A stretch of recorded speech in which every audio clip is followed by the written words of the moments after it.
Now I'm sure if I was to ask you to describe your stereotypical van driver, odds are we'd include things like grumpy, tubby, beer-swilling geezer with more cleavage than Jordan, but all in the wrong places. I'm also sure the reply would include a large white van. But nowadays people are beginning to realise that big is not necessarily better, even when it comes to vans. In fact, the days of the Super Mini being for the sole use of students and wives has long gone. Tradesmen are beginning to realise the benefits of the humble hatchback. Tonight we have Renault's latest Clio 1.5 CDI weighing in at £8,200, Peugeot's 1.9 diesel 206 £8,000 and Fiat's Punto 1.9 diesel, which is the cheapest at £7,500. Now if you're ever under the impression that these are proper vans, once you get behind the wheel you'll find that this isn't the case.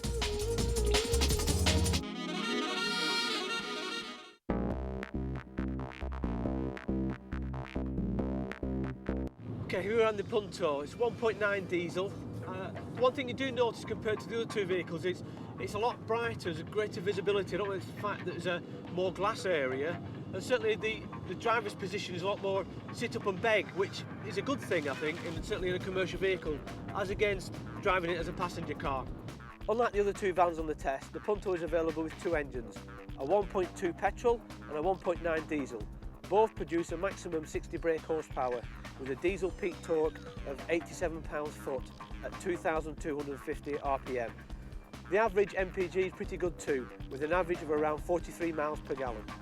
Steering wise, the Punto brings over the girly button, if you like, that we hear about in the advertisements. So again, for whether it's motorway driving or it's town driving, the steering is excellent and probably the best of the lot as far as I'm concerned. Prices for the Punto start at just over £7,000. There are two engines on offer, a 1.2 petrol and a 1.9 diesel, both with 60 brake horsepower. The maximum payload is 510 kilograms.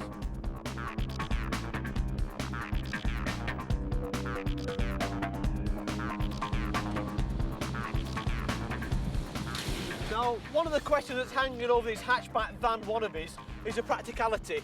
So basically a small family hatch without the seats, and therefore the carrying capacity is slightly limited. For a start, the best maximum load volume of any of our vans carries 1.1 cubic metres and a maximum payload of 535 kilograms. And what you've also got to remember is because these vehicles are built on a hatchback, they have a very inconvenient load lip.